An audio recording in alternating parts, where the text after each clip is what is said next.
ज्योति समं समस्तैरनन्तपर्यायै दर्पणतल इव सकला प्रतिफलति पदार्थमालिका यत्र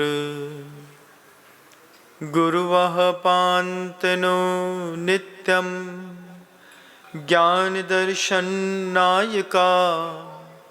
चारित्रार्णौ गंभीरा मोक्षमार्गोपदेशका।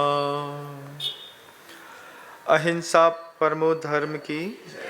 परम पूज्य आचार्य भगवंत गुरुदेव श्री विद्यासागर जी महाराज की, वर्तमान आचार्य परमेष्ठी गुरुदेव श्री समय सागर जी महाराज की, समस्त मुनि संघ की जय। गांव में था, दुकान में बैठा था, सामने से भीख मांगने वाला एक आदमी निकला। जब वो एक आदमी भीख मांगने वाला निकला तो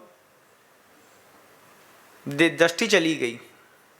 दृष्टि जाने का कारण था, भीख मांगने वाला अंधा था।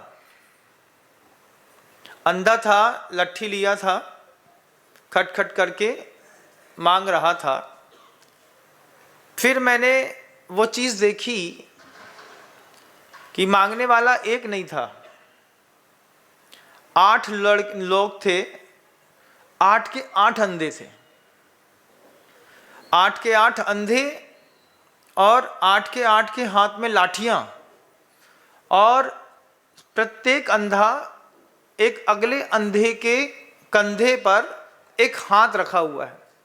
ये दृश्य कभी आपने अगर देखा हो तो, बचपन में देखा मैंने। देख करके लगा कि अंधा अंधे को चला रहा है। सबसे आगे वाला भी अंधा, सबसे पीछे वाला भी अंधा। सबके हाथ में एक एक कटोरा, एक एक कटोरे के साथ एक एक लाठी थी, कटोरा नहीं था। एक के हाथ में, सबको लेके हाथ लाठी पकड़े थे, और एक के कंधे के ऊपर दूसरे अपना हाथ धर करके, और सबको गौर से देखा। सबको जब गौर से देखा तो देखा कि सबकी आंखें फूटी हुई हैं, किसी की खराब हैं। मैं सोचता था कि ये 8 अंधे एक साथ कैसे मिले होंगे। फिर पूछा मैंने, तुम सब एक ही घर के हो कि अलग अलग घर के? तो बोले नहीं महाराज, एक ही घर के हैं। एक ही घर के 8 अंधे कैसे हो गए? सोच का खेल था, समझ में नहीं आ रहा था। सब एक उम्र के, एक आध कोई उसमें वृद्ध था, और आगे वाला जब उसमें भी वो गाते, कुछ भजन गाते, सबका दाता देता राम, दूसरा भी बोलता, फिर बोलता सबका दाता देता राम, वो चलता रहता। अब उनकी आवाज दूर तक जाती तो लोग अपनी दुकान से उठ करके उसको देखने के लिए आते, और उस दुकान के सामने से जब वे 8 लोग एक साथ निकलते तो हर हृदय में करुणा पैदा हो जाती। सबको लगता कि दान दो, लेकिन उस जमाने में दान की परिभाषा अधिकतम 1 रुपए थी। अधिकतम 1 रुपए, बहुत जोर मारे तो 10 पैसे 20 पैसे का जमाना था। तो जो भिखारी था वो दस्सी इकट्ठी करता था, 10 पैसे 20 पैसे, 10 पैसे 20 पैसे। शाम को आकर के किसी किराना दुकान में से उसी पैसों में से पूरा सामान खरीदता और अपना जीवन यापन कर लेता। देखा मैंने, वे 8 के 8 अंधे एक के ऊपर एक कंधे पर हाथ रख करके चल रहे हैं। वे करुणामयी आवाज से लोगों के मन के अंदर भाव पैदा कर रहे हैं, और भाव पैदा करने के बाद भी जितनी वो मेहनत कर रहे हैं और जितने उनके कर्म का उदय है, उस हिसाब से उनको संपत्ति की प्राप्ति नहीं हो रही। फिर समय गुजर गया, भूल गए हम उस बात को, उस दृश्य को भूल गए। फिर वो चीज याद आई दोबारा उद्बोधन देने के लिए दृष्टांत की आवश्यकता होती है। दृष्टांत किसी भी बात को सहजता में केंद्र तक पहुंचा देता है। फिर देखा मैंने यहां पर आकर के 8-8, 10-10 अंधे समाज चला रहे हैं। 10 अंधों की फौज है, वे 10 अंधे समाज चला रहे हैं। किसी को दिखाई नहीं देता, किसी को कुछ भी दिखाई नहीं देता। बस एक के कंधे पर दूसरे ने हाथ धरा है, दूसरे के कंधे पर तीसरे ने हाथ धरा हुआ है, और अंधे को अंधे का बल है। अंधा किसी का सहारा भी नहीं लेना चाहता। अंधा बोलते हैं भैया हम अपने हिसाब से सब कर लेंगे, और कर लेते हैं। ऐसा नहीं कि नहीं करते हैं, करते हैं तब तो जिंदा दिखते हैं। करते तो हैं, लेकिन वो नहीं कर पाते जो आंख वाला कर सकता है। अब इसमें कोई आंख वाला उसकी लाठी पकड़ करके बोले कि हम सबसे आगे तुमको चला देते हैं, तो उसमें भी अंधों को पसंद नहीं है। ये किसी एक गांव एक शहर की कहानी नहीं है, हर गांव हर शहर की कहानी है। समाज में अधिकतर अंधे बैठेंगे और उसमें कोई दिखाना चाहेगा तो देखेंगे नहीं देखने का परिणाम है वो विकास नहीं कर पाते।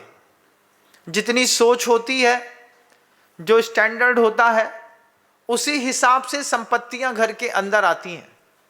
आपने इस बात को अपनी दुकान में महसूस किया होगा।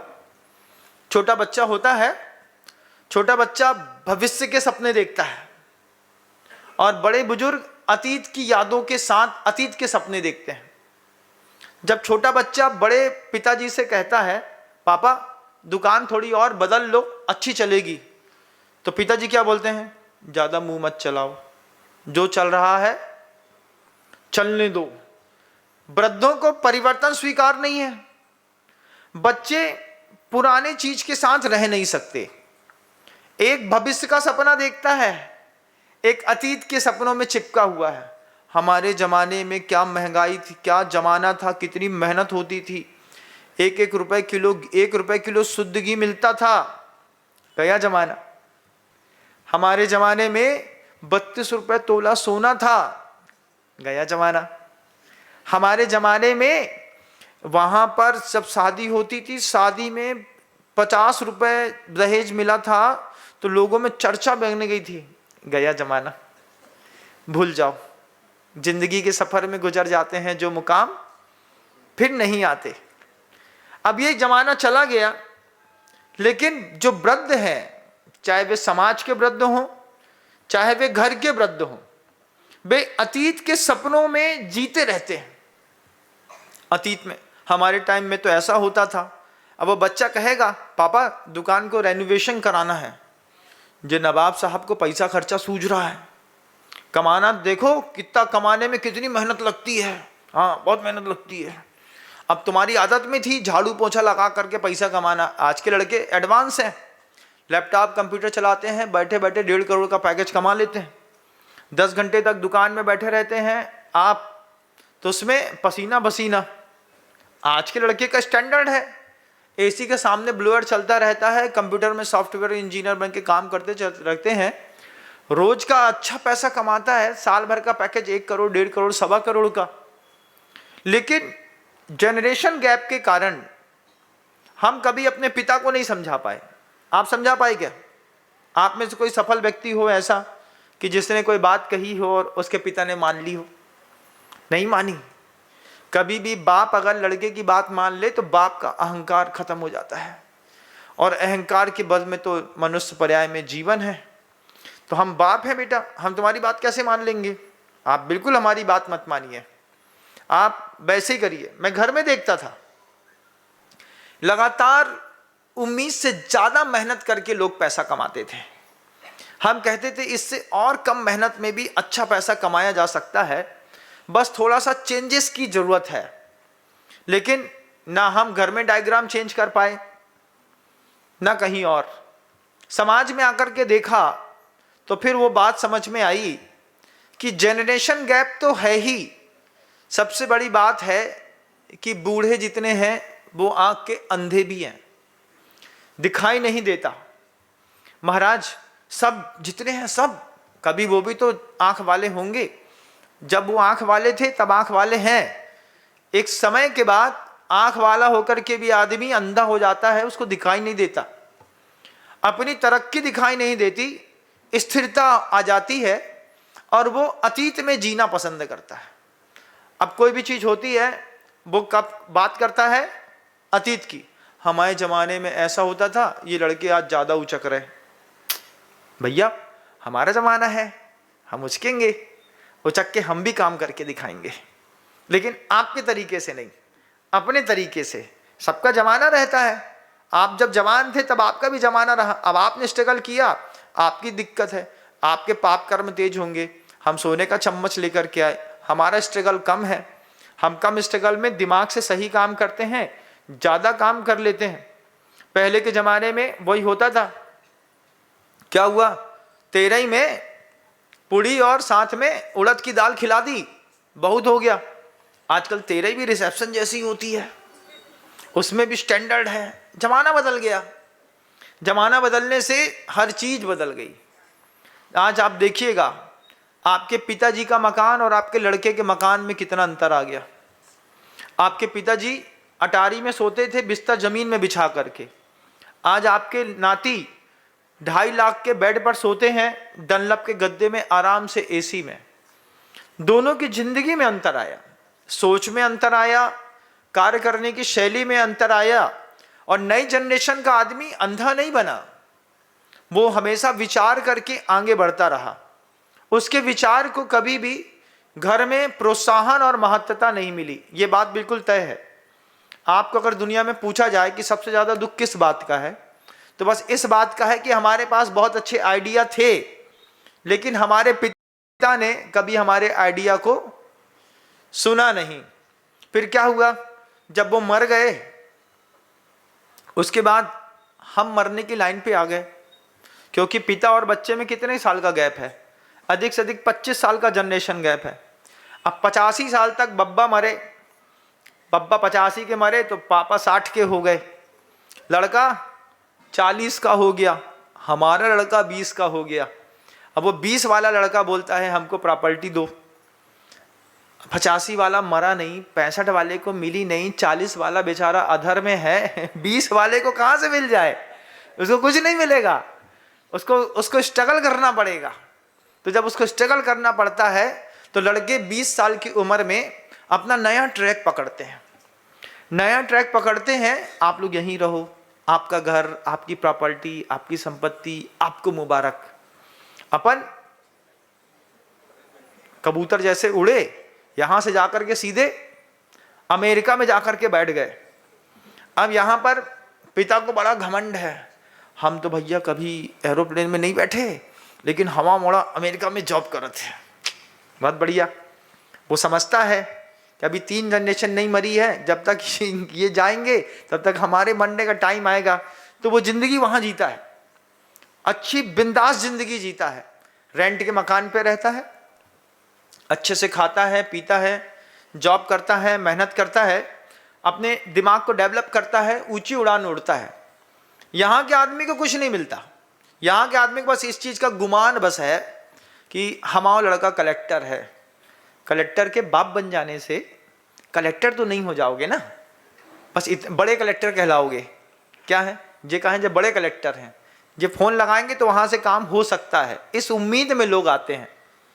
उम्मीदें बदलती हैं।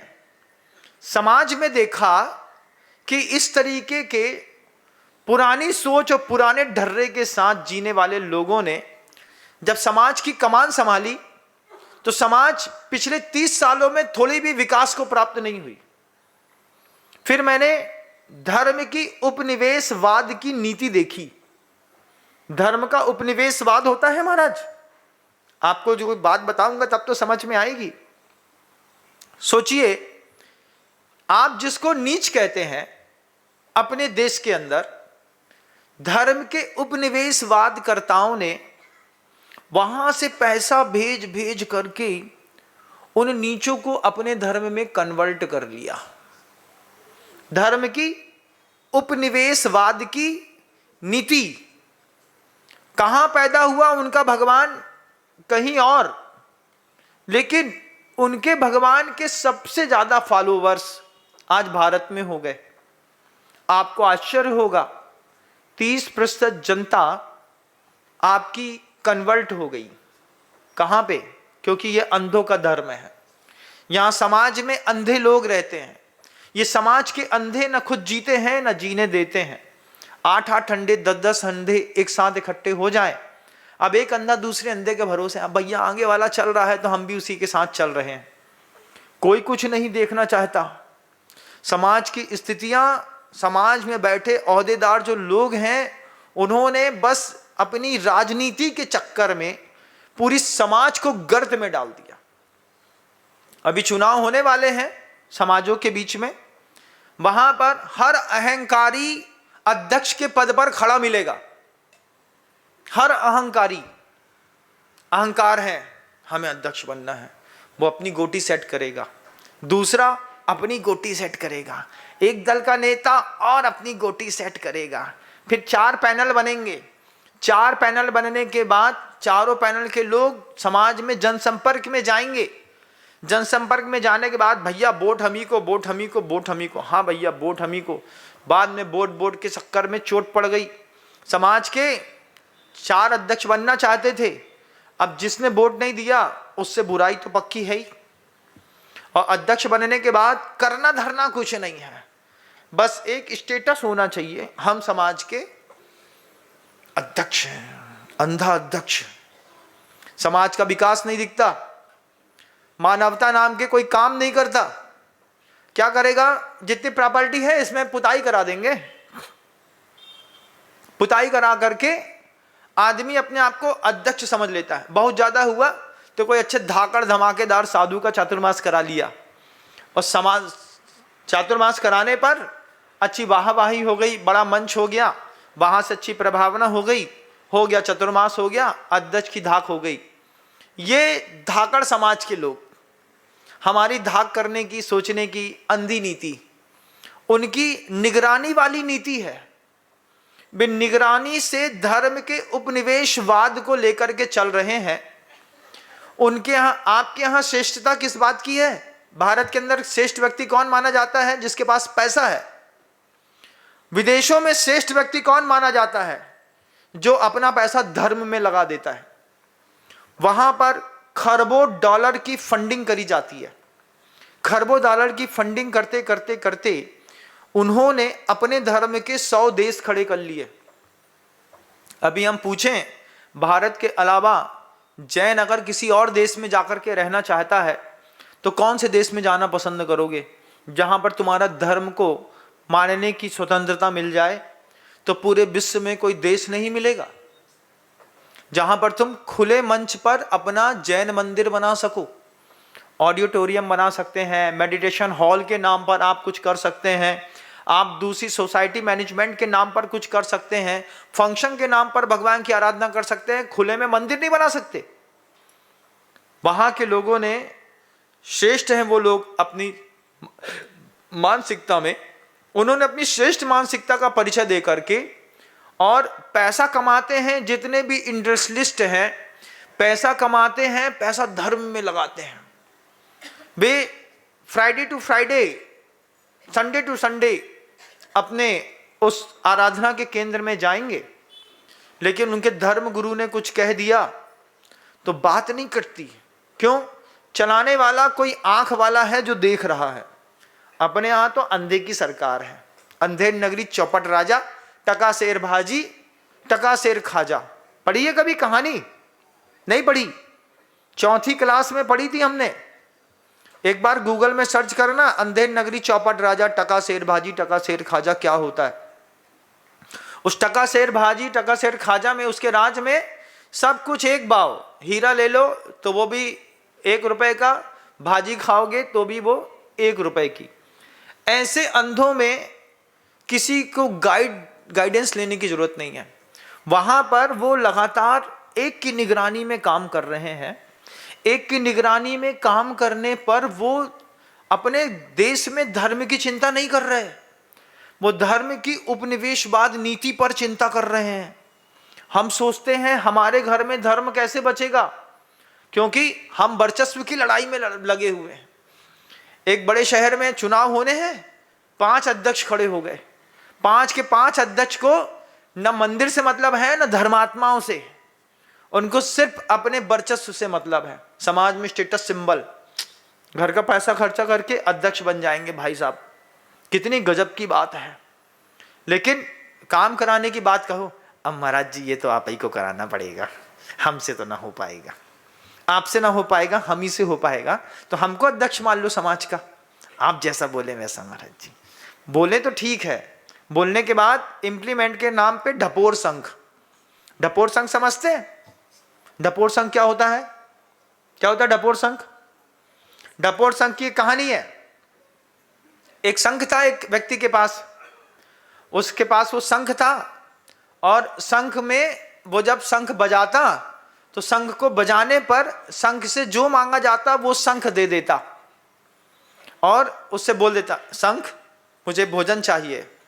तो वो शंख जो है जैसे उसको भोजन चाहिए बोल करके बजाते तो उससे आवाज आती, और उसके बाद वहां पर भोजन की थाली मिल जाती।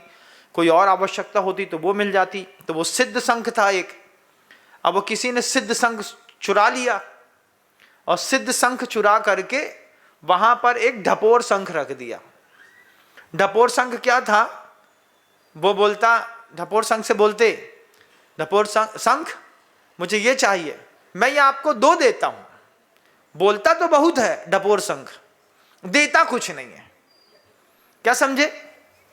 ढपोर शंख देखे आपने अपनी समाज में? देखे ढपोर शंख? आने तो दो, फिर देखना हम क्या कमाल करेंगे। क्या कमाल करेंगे? उस दिन गायब हो जाएंगे। क्या हुआ? फटफटी में लेकर के परिवार लेके चले गए। आज बोली लगनी है, सौधर्मिंद की बोली लगनी रहती ना पंचकर्णकों में, तो उसके पीछे कुछ ढपोर शंख होते हैं, वो पहले से गायब हो जाते हैं। अब कहाँ मिले? अरे महाराज जी आज ही हमको काम आ गया और आज ही बोली लगनी थी। अब क्या हो गया? चलो ठीक है तुमको बोली, अरे अब क्या महाराज जी, अब तो इज्जत की बात है, जिसको मिलनी थी मिल गई। ऐसे ढपोर शंखों से समाज चल रही है। ये बात बिल्कुल यथार्थता के साथ कह रहा हूं, आप इसको महसूस करिएगा। कहते तो बहुत हैं, करने के नाम पर एक दूसरे को ऐसा ऐसा देखते हैं, समाज का विकास बाधित होता है, समाज की शक्ति टूटती है। वर्चस्व की लड़ाई में लगे हुए छोटी मानसिकता वाले लोग, एक बार देखो कि विदेशों से लगातार फंडिंग हो रही है, विदेशों से धर्म का उपनिवेशवाद खड़ा किया जा रहा है। यहां पर उनको अपने देश में धर्म की चिंता नहीं है। वे अपने देश में जानते हैं कि यहां पर तो हमारे ही धर्म का पालन होगा, लेकिन जिस देश में हमारे धर्म के अनुयायी नहीं है, वो उस देश में भी धर्म को बढ़ा रहे हैं। इंटीरियर आउटसाइडर्स जितने भी गांव विलेज मिलेंगे, वहां पर जो भी लोअर कास्ट का आदमी मिलेगा, वो आज धर्म परिवर्तित व्यक्ति मिलेगा। धर्म का परिवर्तन हो गया महाराज, हमने धर्म परिवर्तन कर लिया। राम तो है, नाम तो हमारा राम सिंह है, लेकिन अब हम ऐसा करते हैं। ऐसा कैसा करते हैं महाराज? कैसे हो गया? बोले नहीं, उनके आप देखो वो सब देता है, आप नहीं देते। मानवीयता के काम करने में जिस कौम ने अपना हाथ पीछे खींचा है, उस कौम को बर्बाद होने में ज्यादा समय नहीं लगा। वो लगातार मानवीयता के काम कर रहे हैं। उनके अंदर की ऐसी विदेशी नीति है कि विदेश में अपने धर्म की स्थापना कैसे करनी है। सोचो, कोई आदमी सोच रहा है, ट्रस्ट सोच रहा है, संस्था सोच रही है विदेश में कैसे धर्म स्थापित करेंगे। हम सोच रहे हैं अपने घर में धर्म कैसे स्थापित करेंगे। हमारे घर का व्यक्ति ही इसमें सबसे ज्यादा स्ट्रगल कोई कर रहा है, तो एक शब्द अहिंसा। अहिंसा को भारत के अंदर इतना स्ट्रगल करना पड़ रहा है, गजब का स्ट्रगल है उसकी लाइफ का। शब्द का इतना स्ट्रगल है कि वो जिसके कुल में पैदा हुई है वो भी उसको पुचकार नहीं रहा। अहिंसा में, घर के अंदर अहिंसा में स्ट्रगल देखिएगा। आप बोलो अहिंसा का पालन कर लो, नहीं, न मन की, न वचन की, न काया की, किसी चीज में अहिंसा स्ट्रगल में चल रही है। हिंसा अपने शबाब पर है, दुनिया में कुछ भी बाहर खाइएगा, कहीं ना कहीं मांस का कंटेंट उसमें मिल ही जाता। अरे महाराज, आप कितना बारीक देखते हैं। हम बारीक देखते हैं कि हमारे तीर्थंकर ने बारीक देखना सिखाया है? हमारे तीर्थंकर ने बारीक देखना सिखाया हमको। कहा कि हर चीज में सूक्ष्मता रखना, तब जाकर के अहिंसा जिंदा रहेगी। मुट्ठी भर जो लोग हैं, इन लोगों में भी आज अहिंसा जिंदा नहीं है। ये लोग भी हिंसा की कहानी, हिंसा की बातें करते हैं। ये लोगों में भी घर के अंदर के बच्चे मिल जाएंगे। कौन? नॉन वेजिटेरियन बच्चे मिल जाएंगे। महाराज एग रोल खाने में कोई प्रॉब्लम नहीं है, कॉफी पीने में कोई प्रॉब्लम नहीं है। महाराज पता चल गया ना कि कॉफी में कॉकरोच के पाउडर मिला दिया जाता है, उसके बाद भी लगातार, अरे किसने देखा? देख भी लोगे तो भी तुम करोगे। क्यों? क्योंकि तुम एडिक्शन हो। एडिक्ट वाले लोग कुछ भी कर सकते हैं। इस एडिक्शन में सबसे बड़ा लॉस हुआ तो अहिंसा को हुआ। हमको आपको क्या लॉस हुआ? हम आप तो 40 50 70 साल जिएंगे और चले जाएंगे, लेकिन उनकी ठोस निगरानी वाली जो नीति है, अदर लोगों की, विधर्मियों की ताकत आप देखिए बंधु, ऐसी ताकत बढ़ा रहे हैं वो भारत के अंदर। किनारे किनारे में, हम तो शहर में रहने वाले लोग, गांव में रहने वाले लोग, बिल्कुल किनारे में रहने वाला लोगों को उन्होंने बदलना शुरू किया। किनारे में रहने वाले लोगों के लिए उन्होंने धर्म के ऐसे ऐसे क्षेत्र बना दिए। विद्यालय के नाम पर वो किनारे पर घुसे, हॉस्पिटल के नाम पर वो किनारे पर घुसे। विद्यालय और हॉस्पिटल का सहारा लेकर के उन्होंने विदेश में अपनी धर्म नीति की स्थापना करी। वे लगातार कहते हैं, तुम हमारे धर्म को स्वीकार कर लो, हम तुम्हारी सारी व्यवस्थाएं कर देंगे, किसी चीज की तुमको कमी नहीं रहेगी।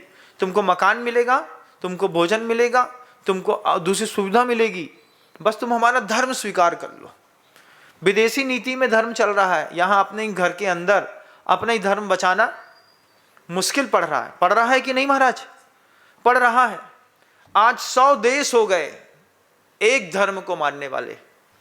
100 देश के जितने भी बड़े बड़े टाइकून हैं उस भगवान को मानने वाले, उन सारे के सारे टाइकूनों ने मिलकर के भारत के अंदर भी उस नीति को लागू करने की कोशिश करी। कर रहे हैं, वो तो लगातार कर रहे हैं।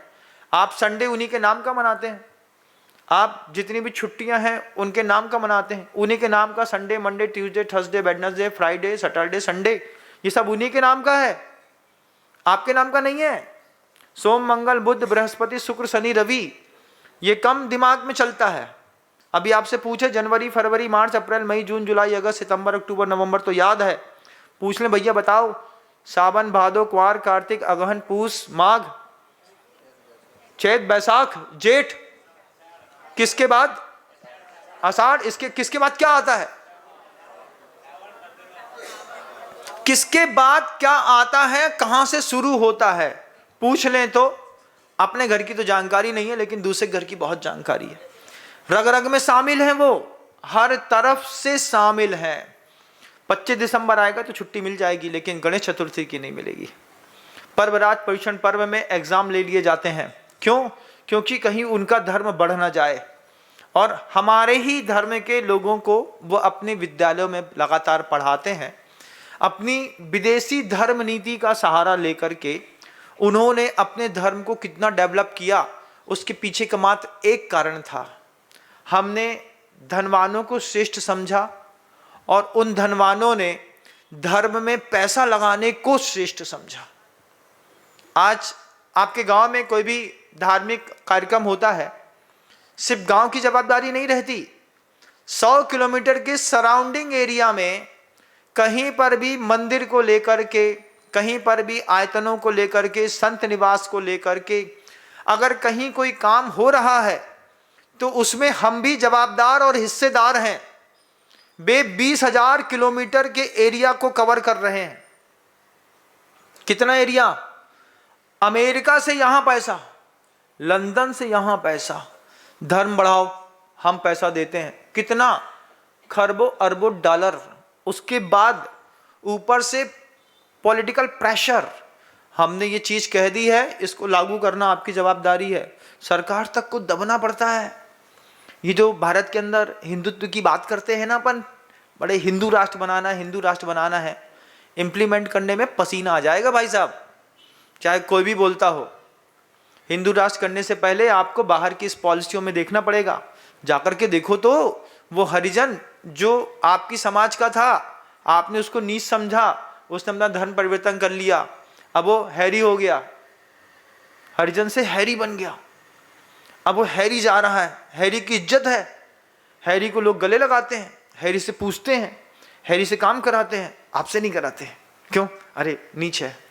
नीच कह करके छोड़ दिया, जिसको आपने नीच समझा उसने उसको उच्च कर दिया। यहाँ का नीच वहाँ पे उच्च हो गया, कमाल हो गया वहाँ पर। हम नहीं कर पाए, वो धर्म की विदेश नीति पर काम कर रहे हैं, हम अपने घर में धर्म की धर्म नीति पर काम नहीं कर पा रहे। हम अपने घर के अंदर अहिंसा जीवित नहीं रख पा रहे। हम अपने घर के लड़के से नहीं मना कर सकते बेटा अभक्ष मत खाया करो। हमारे लड़का, घर का लड़का बियर पी करके आ रहा है, हम जानते हैं हमारा लड़का बियर पीता है, माँ क्या कहती है? चुप रहो। बहू ने कह दिया माँ ये पी करके आते हैं, माँ क्या कहती है? चुप रहो। बड़े घर में ये सब चलता है। क्या चलता है बड़े घर में? शराब चलती है, मांस चलता है बड़े घर में। बड़े घर में दारू खुलेआम पी जाती है, तो आप बड़े घर के हो गए?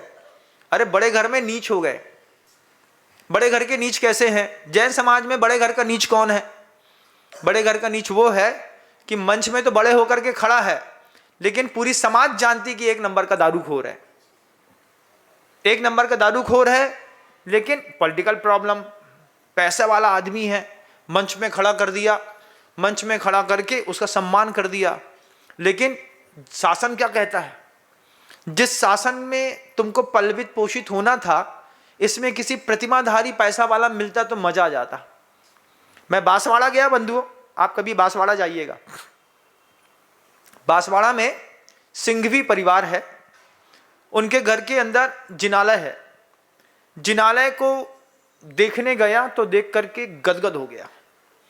ऐसी नक्काशीदार जिनालय घर के अंदर बनाया, पूरा चैत्यालय बनाया, पूरी वेदी प्रॉपर शीशम की लगाई जैसा गुरुदेव चाहते थे, अच्छे सुंदर से भगवान पूजन।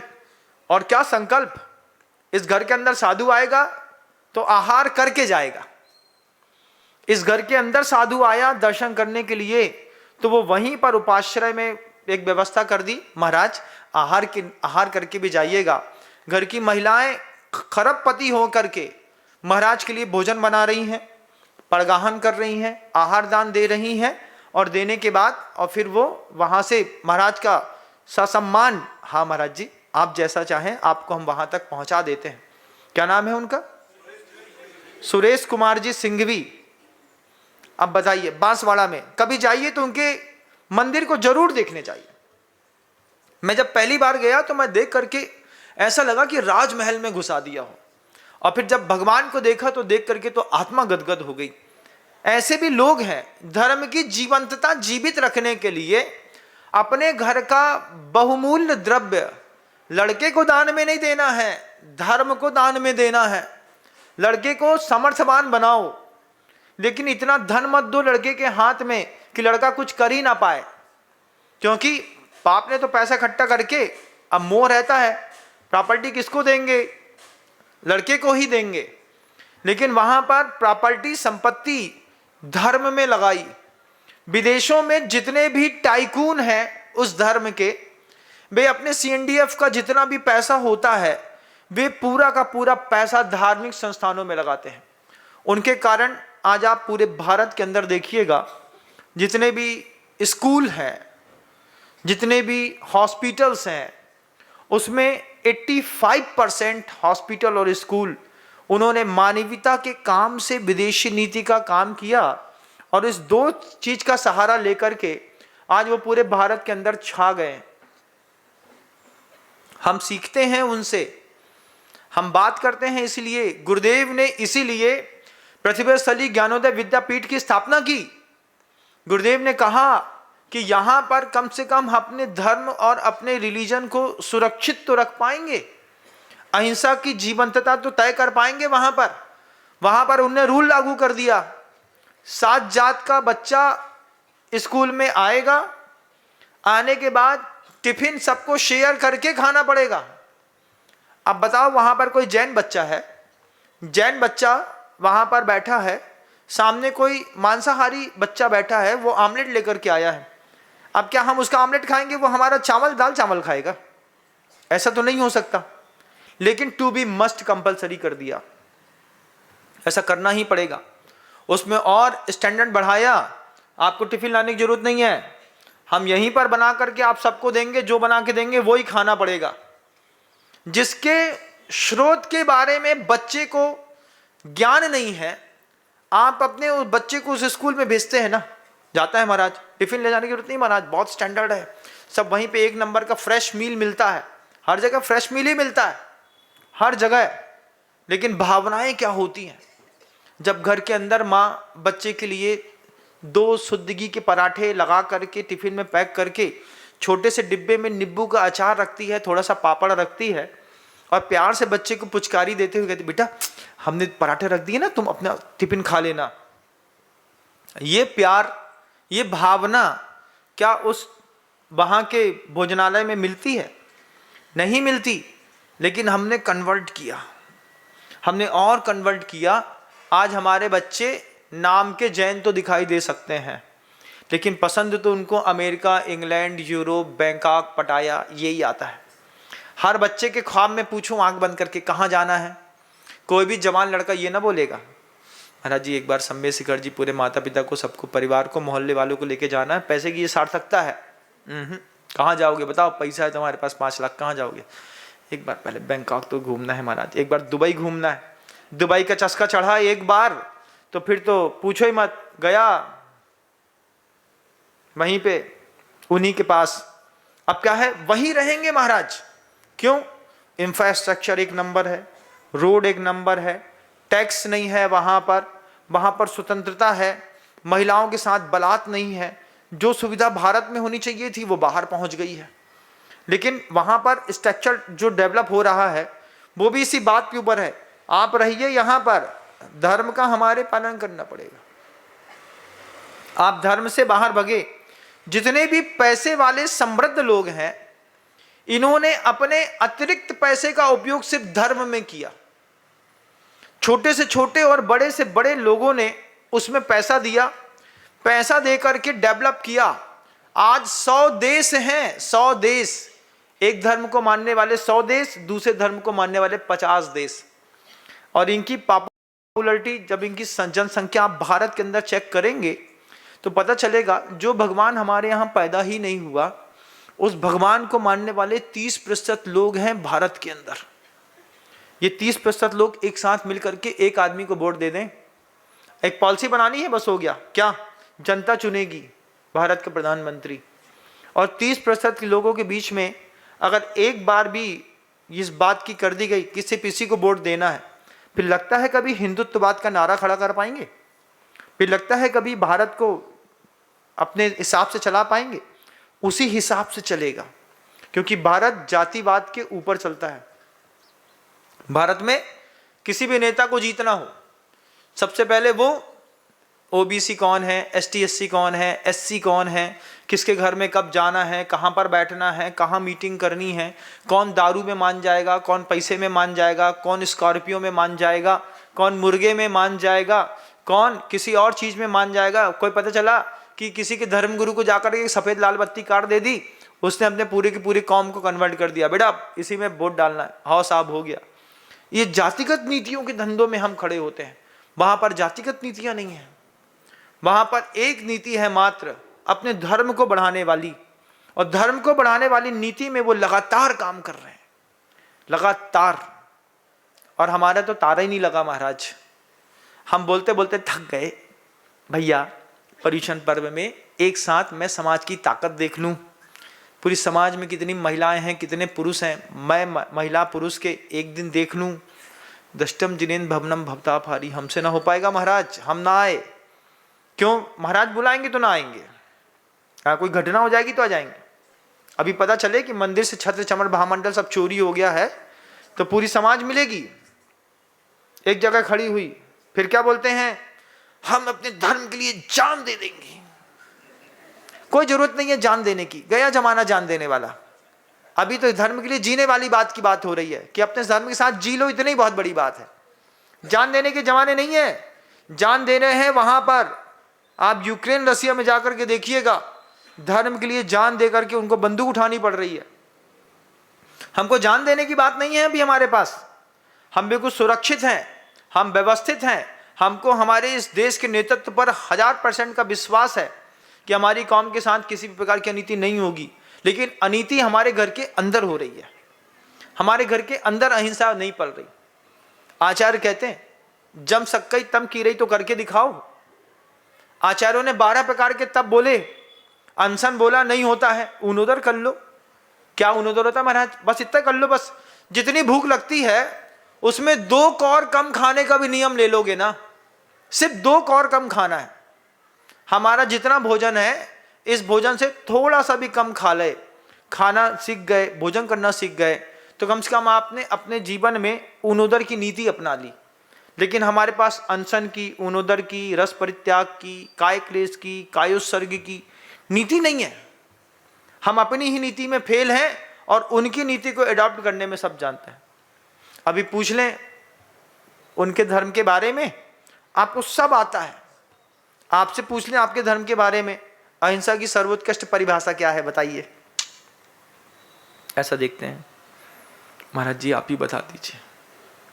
अभी हम पूछें कि भगवान महावीर जब पैदा हुए थे वो एसी में हुए थे कि बीसी में हुए थे?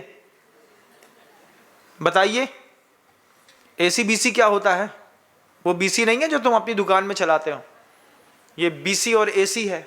अब इसमें कौन सी तिथि में हुए थे, कब हुए थे, हमको नहीं पता, फुर्सत नहीं ना हमारे पास। जितना हमको विद्यालय में पढ़ाया, स्कूल में पढ़ाया जाएगा हम पढ़ लेंगे, लेकिन यहाँ पर आकर के उस चीज़ को समझना नहीं चाहते हैं। लेकिन वो लगातार धर्म की विदेश नीति पे काम कर रहे हैं बंधुओं, लगातार उनका पैर फैलता चला जा रहा है। मैं भोपाल के चौक मंदिर पे गया, देख करके आश्चर्य हो गया कि मंदिर के चारों तरफ जहां कभी जैनियों का वर्चस्व होता था, एक एक करके उन्होंने पूरे के पूरे मकान खरीद लिए। कितने में? 6 करोड़। जे पकड़ो 6 करोड़। ठेला चलाता है, कबाड़ इकट्ठा करता है, 6 करोड़ कहां से लेकर के आ गया? ये पकड़ो 6 करोड़। बेहतरीन दुकान थी, दुकान के बगल में 55 रुपए की साड़ी बेच रहा है। 55 रुपए में साड़ी आती है क्या? 55 रुपए की साड़ी उतर कर थोक में उतर रही है। मार्केट में कहीं रेट नहीं है, वो 55 की बेच रहा है, उसमें 5 कमा रहा है, एफओआर मिल रही है। धीरे धीरे क्या किया, मार्केट में चलने वाली 10 दुकानें 2 साल में बंद कर दी। 2 साल में 10 दुकानों ने बिजनेस चेंज कर लिया। लगातार ऊपर से फंडिंग होती है, लगातार ऊपर से पैसा दिया जाता है।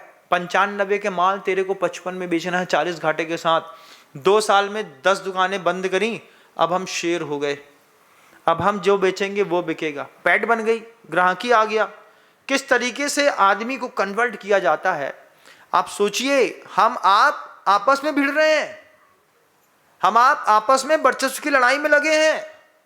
हम सोच रहे हैं कि हम तुमको काट देंगे, तुम हमको काट दोगे। वो देखो, वो 2 कौमें पूरा देश काटने में लगी हैं लगातार।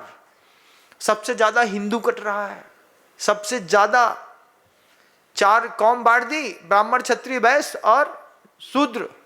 इन्होंने चारों कौमों ने एक दूसरे का आदर नहीं किया, किसी ने किसी को ऊंचा नहीं समझा, सब अपने आप को ऊंचा समझते रहे, अपने वर्चस्व की लड़ाई में लड़ते रहे। इन 2 कौमों ने आकर के पूरा का पूरा नीचे से नींव ही गायब कर दी। अब नींव गायब नहीं हो गई, स्कूल बदल गए तो नींव गायब नहीं हो गई? हो गई। आप अपनी बच्ची को कौन सी स्कूल में पढ़ाते हैं? महाराज जी फलाने कॉन्वेंट स्कूल में। आपसे बोले प्रतिभा स्थली में क्यों नहीं पढ़ाते? वहां पर बेस बनेगा।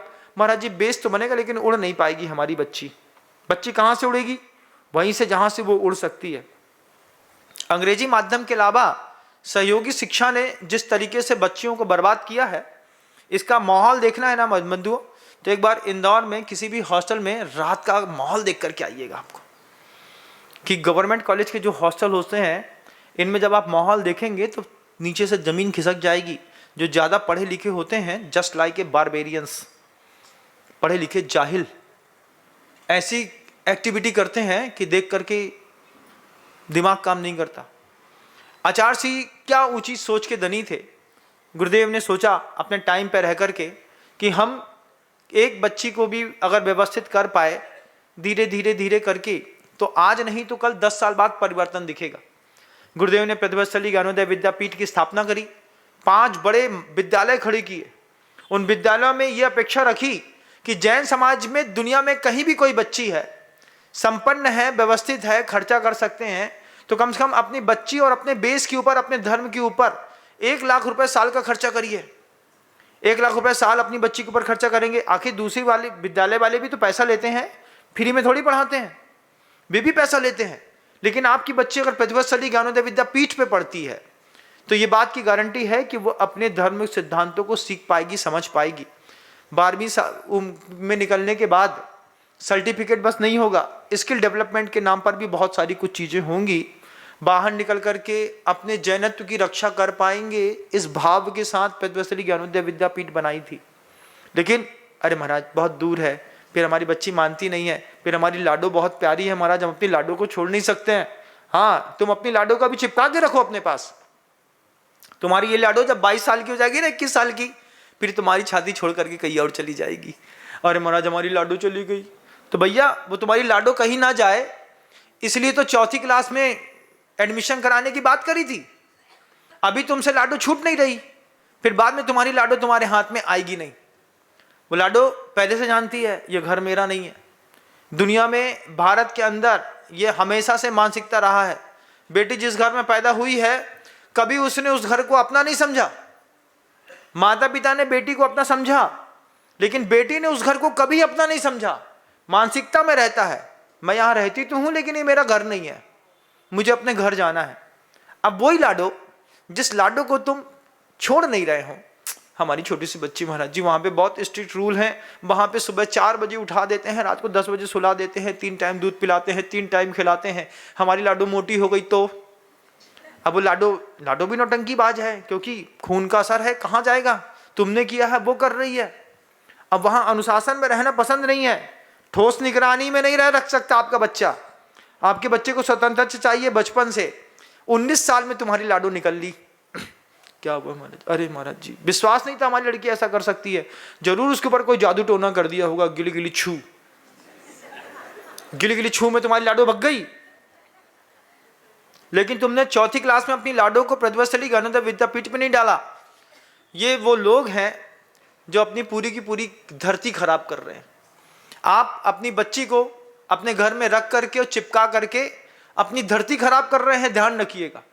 यही बेटियां सिगरेट पीते, शराब पीते मिलेंगी, यही बेटियां नीच कुल के लड़कों के साथ बाहर जाते मिलेंगी, यही बेटियां रोड पर पाप करते मिलेंगी, ये बेटियां रेड लाइट एरिया में मिलेंगी। हमारे घर की नहीं मिलेगी महाराज, भरोसे में मत रहियो भैया, मौका है अभी, नीति बदलो। विदेश की नीति बदल रही है, अपनी नीति बदलो। अगर जैन समाज भी सतर्क तरीके से अपनी बेटियों के उत्थान और परिवर्तन की बात सोचती तो आज 5 प्रतिभास्थली में पैर रखने जगह नहीं होती। पैर रखने की जगह नहीं है, ये बात तो अभी भी है। सिर्फ वैकेंसीज में सिर्फ 25% जो है वो खाली सीट्स जाती हैं, 75% तो हर प्रतिभास्थली भरी हुई है। लेकिन जब तक इसमें आप ओवरलोड नहीं डालेंगे, जब तक आप देश को चलाने वाले, धर्म को चलाने वाले आचार्य परमेष्ठी के दिमाग में ये बात नहीं डालेंगे कि एक प्रतिभास्थली यहाँ भी जरूरी है, यहाँ भी जरूरी है, यहाँ भी जरूरी है। सिर्फ 5 प्रतिभास्थली से जैन समाज संभलेगी नहीं बंधुओं। इस जैन समाज को संभालने के लिए अभी कम से कम ऐसी 50 प्रतिभास्थलियाँ और खड़ी करनी चाहिए, करनी है। लेकिन आप कॉन्वेंट में कन्वर्ट हैं, आप जब कॉन्वेंट में कन्वर्ट हैं फिर आपको प्रतिभास्थली की अहमियत दिखाई नहीं देती। मजा तो आता है 21 साल पे, 19, 20, 21 साल की लड़की क्या बोलती है, कैसे तरीके से। मैं 7th क्लास में थी ना महाराज, तब से मेरा उसके साथ रिलेशनशिप है। आज मेरे रिलेशनशिप को 10 साल हो गए, 10 साल का प्यार है हमारा, हम 10 साल का प्यार कैसे छोड़ दें। अरे तुम्हारे पापा ने तुमको बचपन से पाला है, तो एहसान किया है क्या? उनने भी कुछ किया होगा तब तो हम पैदा हुए, हमको चला करके पैदा किया क्या? हम धोखे की पैदाइश है महाराज, धोखे से हम आए हैं, अब धोखा देके निकल जाएंगे। ये संवाद हमने अपनी कान में सुना है, ये संवाद हमने अपने कान से सुना है। लोगों ने कहा है माँ बाप ने हमको पैदा नहीं किया, हम तो धोखे से पैदा हो गए। अब धोखे से पैदा हो गए तो धोखा तो देना पड़ेगा ना। विदेशी नीति में अगर आपका भी इन्वॉल्वेशन इस तरीके का है तो आप अपनी पूरी कौम को धीरे धीरे धीरे धीरे करके कन्वर्ट कर रहे हैं। ये नन्हे कंधे अच्छे, कठोर और मजबूत बन सके, इन मजबूत बनने वाले कंधों के लिए आपको अपनी बच्चियों को प्रतिभा स्थली ज्ञानोदय विद्यापीठ में आप चाहें या ना चाहें लेकिन आपको एडमिशन कराना पड़ेगा। वहां पर बहनें जो दे रही हैं, आपको फोबिया मचाया जाता है। किसी भी चीज को जब कभी भी डिस्प्लॉय करना होता है, खत्म करना होता है, उसके बारे में 4 उल्टी बातें बस बोल दो, ऑटोमेटिकली उसका क्रेज घटा दिया जाता है। एक बार आप 5 दिन 4 दिन रह करके तो देख करके तो आइए क्या माहौल बनाया है। इस माहौल की ऊपर स्वर्गों में दरकार है जो माहौल यहां पर बहनों ने बनाया आचार्य भगवंत के आशीर्वाद से। 500 ब्राल ब्रह्मचारिणी बहनें, सब पढ़ी लिखी, हायर एजुकेटेड, बड़े खानदानी घरों की, वे लगातार इस काम में लगी हुई हैं कि अगली कौम को सुरक्षित रख सकें। इसलिए उन्होंने इतनी मेहनत करी। आप इतनी भी मेहनत नहीं कर पा रहे, आप इतनी सी भी बात नहीं कह पा रहे हैं कि हम अपनी बच्ची का एडमिशन प्रतिभा स्थली ज्ञानोदय विद्यापीठ में कराएंगे। मत कराइए, कोई बात नहीं है, लेकिन 19, 20, 21, 22 साल में धोखा के लिए तैयार रहिए। और कुछ बच्चियां तो इतनी अच्छी हो गई हैं कि वो 30, 32 साल तक विवाह नहीं कराती। वो बोलती हैं हमें नहीं कराना, करेंगे तो उसी से, नहीं तो नहीं करेंगे। अब बच्चा, माता पिता क्या बोलते हैं, महाराज 29 की हो गई, 28 की हो गई, नहीं मान रही, 14 साल हो गए, अब 14 साल से कर दी, शादी कर दो। बहुत अच्छा, बच्ची गई धीरे से वहीं किसी और धर्म में, रिवर्स का कोई चांस नहीं है। धर्म की विदेश नीति में आपका परिवार भी कहीं फंस न जाए। धर्म की जो विदेश नीतियां लगातार चल रही हैं, ये विद्यालयों से, स्कूलों से शुरू हो रही हैं। ये छोटी छोटी चीज़ों से ट्रेंडिंग में ला करके हर चीज़ को सिखाया जा रहा है। आपको लगातार किसी भी, कोई भी धार्मिक कार्यक्रम होता है उनकी समाज का, 15-20 दिन पहले से वो लगातार ऐड में शामिल कर लेते हैं पूरे देश को। फिर लोग, पूरा देश सेलिब्रेशन करता है। पर्युषण पर्व कितने लोगों ने सेलिब्रेट किया? गिने चुने लोगों ने। 25 दिसंबर कितने लोग सेलिब्रेट करेंगे? बोले पूरा देश। ये उनके वर्चस्व का प्रभाव है। इस वर्चस्व के प्रभाव से आपके घर के अंदर की बेटी को बचा करके रखना आपकी पहली जवाबदारी बनती है। ध्यान रखिएगा, हम हिंदू राष्ट्र बनाने की बात करते हैं, बहुत छोटी और थोथी बात करते हैं। भूल जाइए, सेकुलरिज्म का जमाना है। सार्वभौमिक धर्मनिरपेक्ष राष्ट्रवाद की परिकल्पना यहां पर की गई है। यहां पर किसी एक धर्म को स्थान नहीं मिल सकता, लेकिन पूरी दुनिया के लोग एक धर्म के अनुयायी हो सकते हैं। वो उसमें भी हिंदू हिंदू का तो नहीं हो पाएगा, ये बात तो तय है। क्यों? क्योंकि हिंदू अपनी बच्चियों को भेजता कॉन्वेंट स्कूलों में है, उसके खुद के विद्यालय नहीं है, उसके पास स्ट्रक्चर खड़ा करने के लिए खुद अच्छा हायर एजुकेशन सिस्टम नहीं है, और एजुकेशन सिस्टम है तो उस एजुकेशन सिस्टम को समझने वाली सोच नहीं है। जब भारतीय ज्ञान निकेतन, भारतीय विद्यापीठ, यहाँ पर सरस्वती शिशु मंदिर, ये विद्यालय खड़े किए थे हिंदुत्व साम्राज्य की सुरक्षा, अस्मिता को बचाए रखने के लिए, वहां पर बेटी नहीं भेजते महाराज। हिंदी मीडियम है, इंग्लिश मीडियम है नहीं, और इंग्लिश मीडियम भी है तो पढ़ाने वाले लोग अच्छे नहीं हैं। स्ट्रक्चर तो जबरदस्त डेवलप है, लेकिन उसको रेगुलरिटी, रूटीन पे चलाए रखने के लिए जो लेवल है वो इतना डाउन कर दिया है, और डाउन कर नहीं दिया है, हमने अपनी नीतियों को कभी डेवलप ही नहीं होने दिया। कारण क्या था? अंधों की सरकार है। शुरुआत करी थी ना, कहां पे?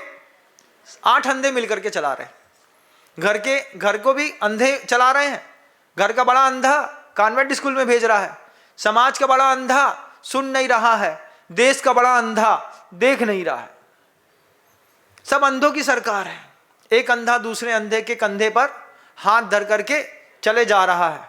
अब घर में भी बड़ा भारतीय संस्कृति है।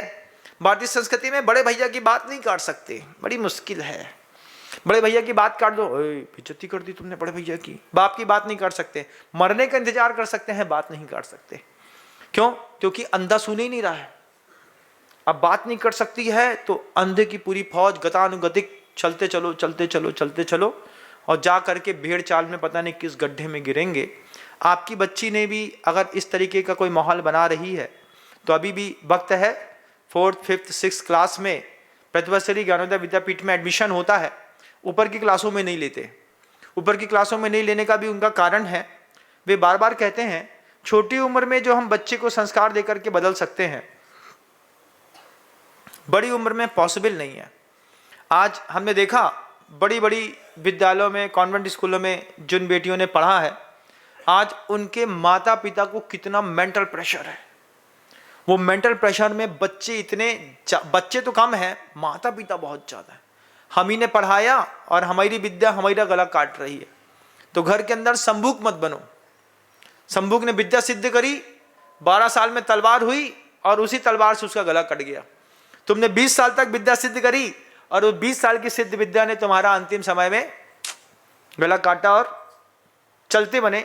अपने परिवार में संभूक मत बनिएगा, अंधा मत बनिएगा बंधुओं। शब्दों को विराम देता हूं, बोलना और भी कुछ था लेकिन समय नहीं है, 10 बज गया है। गुरुदेव श्री विद्यासागर जी महाराज।